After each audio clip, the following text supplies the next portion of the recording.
할렐루야. 오늘 찬양을 드릴 때 찬양의 가사에 공통된 부분들을 혹시 발견하셨습니까? 네. 발견하셨습니까? 찬양의 공통된 부분들은 내 영혼이 확정되었고 주님께서 구원하시기 때문에 난 두려워하지 말라라고 하시며, 그리고 우리는 그렇기 때문에 하나님을 송축하는 것입니다. 이 내 영혼이 확정되었다는 것이 무엇일까요? 이것이 무엇이다 라고 우리는 로마서를 들었기 때문에 다 말씀하실 수 있습니다. 단어로 혹시 표현하실 수 있으신가요? 네, 칭의. 칭의를 말하고 있습니다. 칭의가 무엇일까요?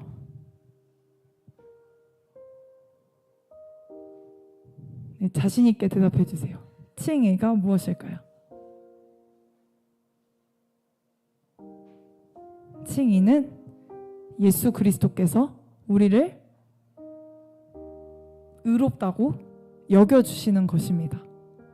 그런데 그것을 어떤 그냥 아무 대가 없이 여겨주시는 것이 아니라, 이 칭의를 이루신 것에는 예수 그리스도의 십자가의 값이 지불되었습니다. 그래서 우리를 속량했다고 성경에서 표현합니다. 값을 주고 우리를 구속하셨기 때문에. 이 구속하다라는 단어를 중고등부 친구 한 명이 저한테 질문한 적이 있어요. 왜 형사들만 쓰는 구속이라는 단어를 성경에서는 구속하다라고 표현하나요? 라고 질문한 적이 있는데, 이 구속의 의미는, 성경에 쓰이는 구속의 의미는 우리가 룻기에 나와 있는 그 보아스가 기업 물을 자가 되었을 때 그 값을 주고 자기가 기업 물을 자가 되었잖아요. 속량했잖아요. 그 나오미의 가문을. 그것의 의미와 같습니다. 예수님께서 우리를 십자가에서 죽으심으로, 예수님께서 십자가에서 죽으심으로 그 값을 지불하셨기 때문에 우리는 구속받은 자들입니다. 그런데 여러분은 이 구속의 의미를 오늘 하루 동안 얼마나 누리고 계셨습니까? 이 구속의 은혜를 얼마나 하나님께 찬양으로 올려드리셨습니까?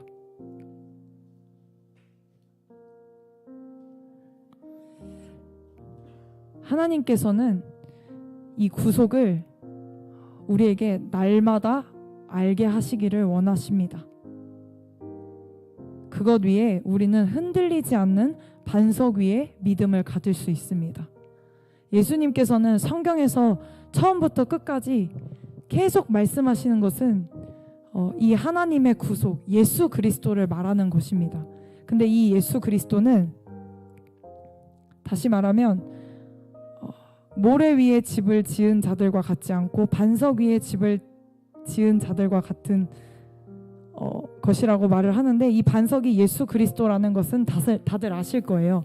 근데 그렇다면 그 예수 그리스도의 어떤 것인가?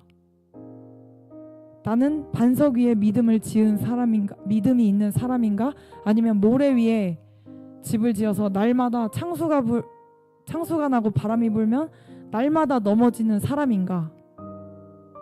그것이 흔들리는 이유는 무엇인가? 나는 어디서 흔들리고 있는 것인가? 그것을 우리는 깊이 상고해 봐야 합니다. 우리가 성령 충만함으로 이렇게 감정적으로 이렇게 격양되어져 있을 때가 있어요.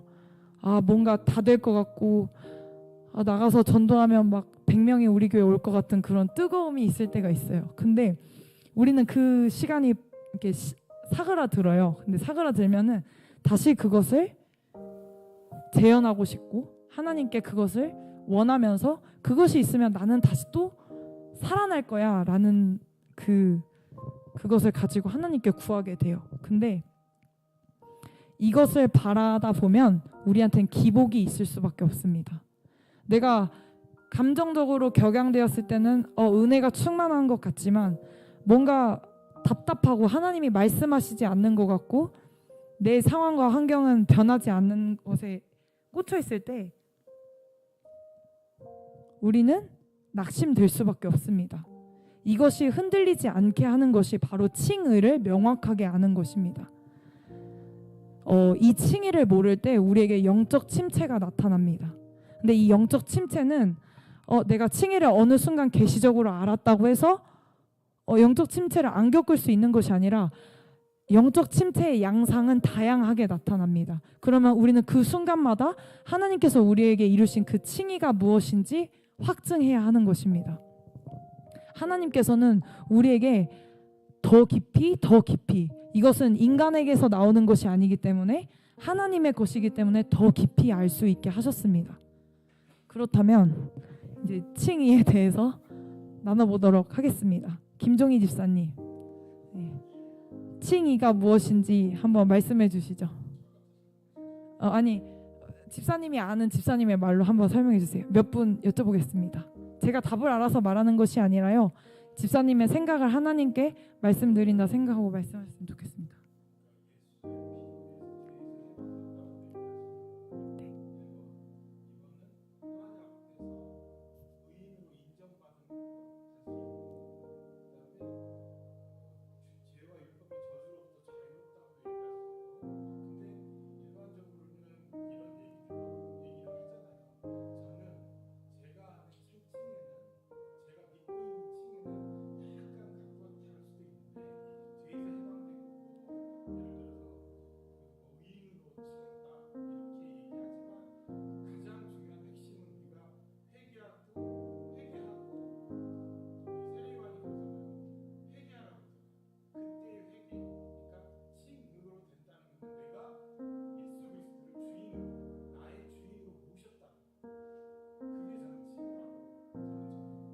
그러면 질문 한 가지 더 드리자면 회개는 무엇이라고 말씀해요?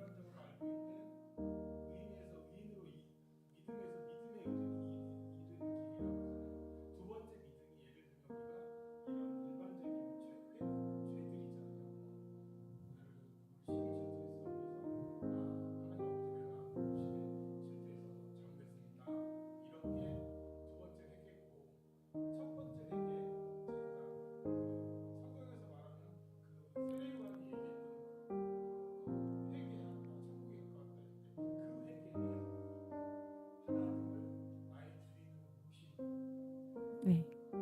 하나님께서 집사님은 하나님을 집사님의 주인으로 모셨잖아요. 그럼 두 번째 회개에서 아까 내가 이렇게 시기 질투하고 이런 걸 회개하는 것을 회개라고 하셨는데, 네. 네. 네.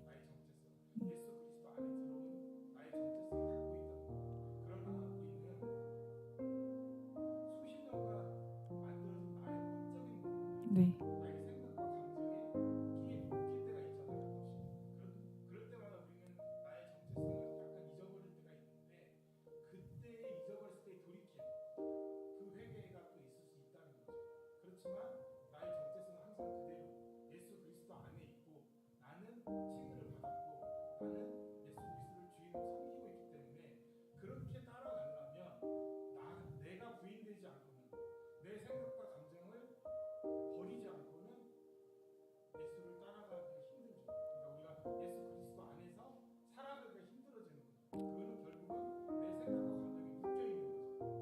네, 그렇다면 집사님이 내가 이 생각과 감정에 묶여 있을 때 이런 혼적인 것들이 올라올 때 회개한다고 표현하셨잖아요.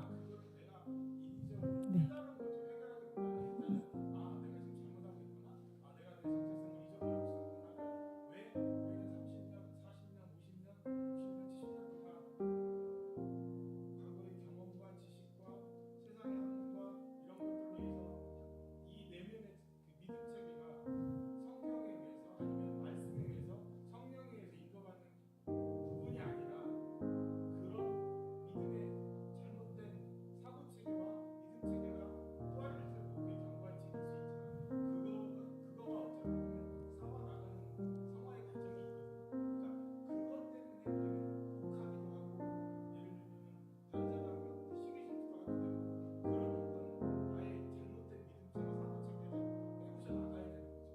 그러면 오늘 집사님이 오늘 하루 가운데 그 칭이 하나님을 주인으로 모셨다는 것을 어떻게 누리셨는지 한번 나눠주셨으면 좋겠어요.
네,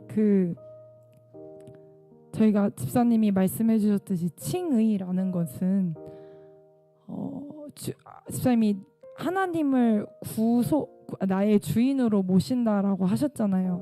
근데 그것을 내 입장에서 그렇게 바라보게 되면은 칭의라는 것 자체가 하나님이 예수 그리스도를 통해서 우리에게 이루신 일이잖아요.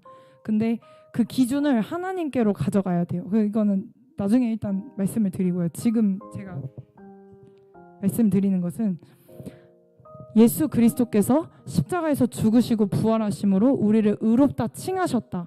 근데 그것이 나를 의롭다 칭하신 것을 나는 어떻게 알 수 있는가? 내 삶에서. 근데 첫 번째로는 우리가 이것을 계시적으로 아는 알미 있어야 돼요. 내가 이것을 머리로만 알면은 진짜 이 칭의가 가져다주는 자유함과 내 영혼이 하나님 안에서 기쁨으로 이 구원의 은혜에 감격하고 찬송하는 것은 있을 수가 없어요. 이 계시적인 알미 있어야 하는데 이 계시적인 알미 없음에도 내가 이 계시적인 것을 모름에도 나는 하나님께서 나에게 이루신 구원을 안다라고 말할 수도 있고, 근데 내가 알았지만 계시적으로 알았지만 시간이 지나니 내가 이것을 계시적으로 알았던 게 맞는 것인가 라는 상황이 내 삶에서 펼쳐질 수도 있어요.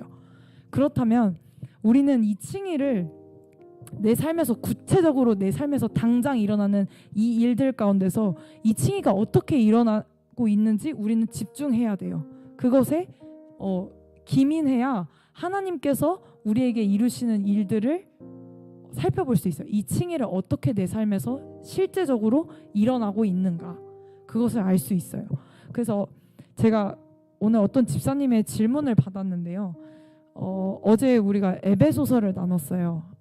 저희 집에서 에베소서를 나눴는데 은혜와 평강에 대해서 사모님께서 설명을 하셨어요. 근데 우리가 은혜와 일반적으로 알고 있는 은혜와 평강과는 조금 다른 의미였어요. 성경에서 말하는 내용은 은혜는 우리가 막 나 충만했어 이러면 은혜 받았다라고 하는 것은 우리 교회에서는 일단 그것은 아닌 걸 알고 있어요.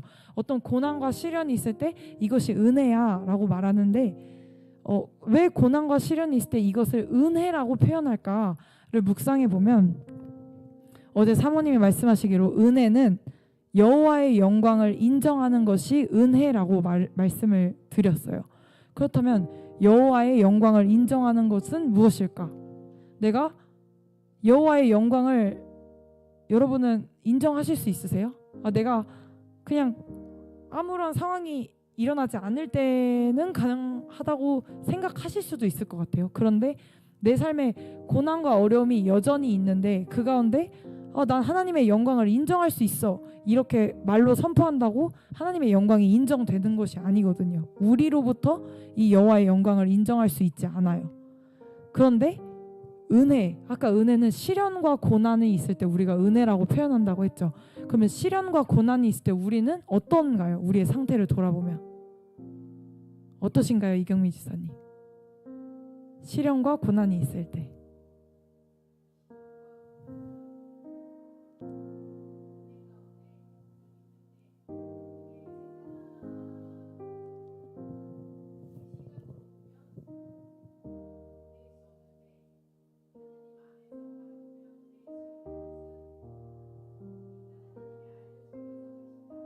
아멘.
아멘.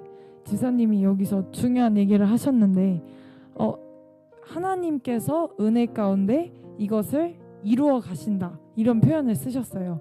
내가 아까 집사님께 제가 말씀드린 게 은혜가 왜 하나님께서 은혜라는 단어가 왜 우리가 시련과 고난이 있을 때 은혜라고 표현하는가, 그것은 뭘 말해주냐면 시련과 고난 가운데서 우리는 내가 할 수 없음을 보게 돼요. 나의 의로서는 아무것도 할 수 없음을 알게 돼요.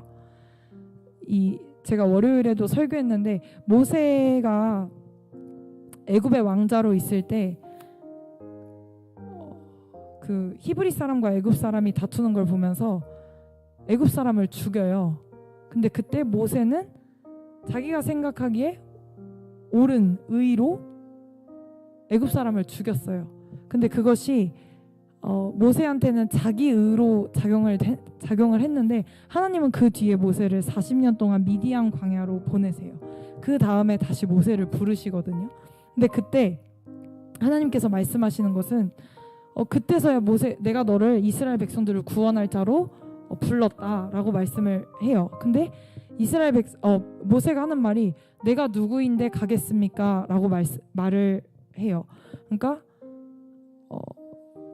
내가 애굽의 왕자로 있었을 때와 그리고 40년 광야 훈련 뒤에 모세의 고백은 모세의 마음은 달랐겠죠. 근데 하나님께서는 이것을 우리에게 허락하신다는 거예요. 이게 은혜라는 건데, 더 쉽게 말하자면 마태복음 5장 3절에 심령이 가난한 자는 복이 있나니 천국이 그들의 것임이요 라고 말을 해요. 근데 이거는 원문을 보면 복이 있도다 심령이 가난한 너희들이여 천국이 너희들의 것임이로다. 심령이 가난해질 수밖에 없는 우리들이기 때문에 천국이 우리의 것이라고 말을 하는 거예요. 심령이 가난해질 수밖에 없는 것은 하나님께서 우리에게 그런 상황을 조성하셔서 우리의 의를 볼 수 없게 하시기 때문이라는 것이거든요.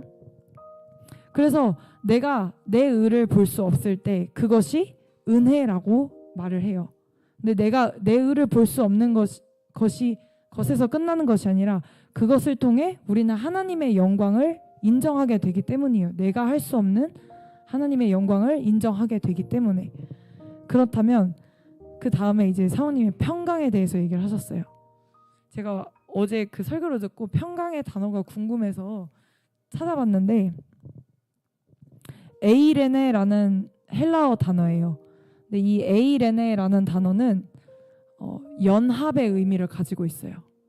연합 그리고 평강. 근데 요한복음에 내가 너희에게 평안을 주노니 내가 주는 평안은 세상이 주는 것과 같지 아니하다라고 하는 예수 그리스도께서 말씀하실 때 그 평안을 말하거든요. 근데 이 평강은 왜 연합이라는 의미가 있는가? 누구와의 연합일까요? 예수 그리스도와 내가 연합되어질 때 나는 모든 게 다 평화롭고 나에게 만사 오케이가 된다는 것이 아니라 예수 그리스도와의 연합은 곧 무엇을 말하죠? 아까 우리가 말했던 칭의를 말하죠. 그리스도께서 십자가에서 죽으시고 부활하심으로 단절되었던 인간과 하나님과의 관계를 화목하게 하셨어요. 그러므로 우리는 하나님께 나아갈 수 있게 되었죠. 그 가운데서 우리는 예수 그리스도와 연합하게 되었는데 이 연합 가운데서 우리는 그제서야 아까 이경미 집사님이 말하셨던 가나안 땅, 젖과 꿀이 흐르는 가나안 땅에 들어가게 돼요. 그럼 가나안 땅에 들어가면 모든 것이 평안하신가요? 그때부터 이제 전쟁과 싸움이 시작됩니다. 근데 그 전쟁과 싸움은 무엇을 가지고 싸우냐면 내가 그리스도와 연합되었다는 것, 하나님께서 나에게 칭의를 이루셨다는 것, 그것을 가지고 이 전쟁과 싸움을 싸워 나가요. 그럼 이 전쟁과 싸움의 목적은 무엇일까요? 목적은 두 가지로 표현할 수 있는데 이 그리스도와 연합된 것을 내가 진짜 싸우면서 다시 한 번 더 확인하는 거예요. 그리고 두 번째로는 두 번째가 아니라 같은 말인데 이 그리스도와의 연합이 곧 거룩입니다. 하나님께서는 우리에게 칭의와 영화를 약속하셨죠. 우리의 공로로 이루어질 수 없는 것이 이 칭의와 영화인데 이 칭의와 영화를 우리는 오늘 나의 삶에서 이 전쟁 가운데 그리스도와의 연합을 확인하지만 이것은 곧 우리가 도래할 예수 그리스도 그 하나님의 나라 가운데서 누리게 될 것을 바라보는 그것이기도 합니다. 그 가운데 우리는 이 칭의를 확증할 수 있어요.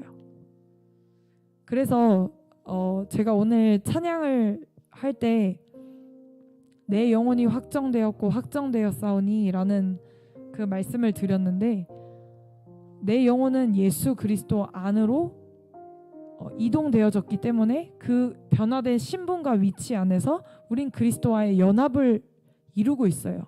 그렇다면 내가 실제적으로 내 삶에서 싸워야 되는 싸움은 무엇일까요? 이 신분과 위치를 가지고 싸워야 되는 싸움은 무엇일까요?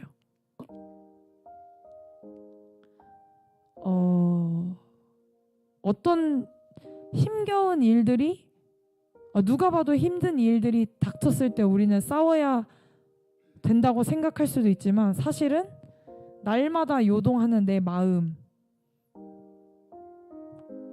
격동하는 감정들, 처리되지 않은 감정들에게 우리의 혼의 영역에게 이 그리스도의 신분과 그리스도 안에 있는 신분과 위치로 우리는 선포할 줄 알아야 돼요. 그 선포는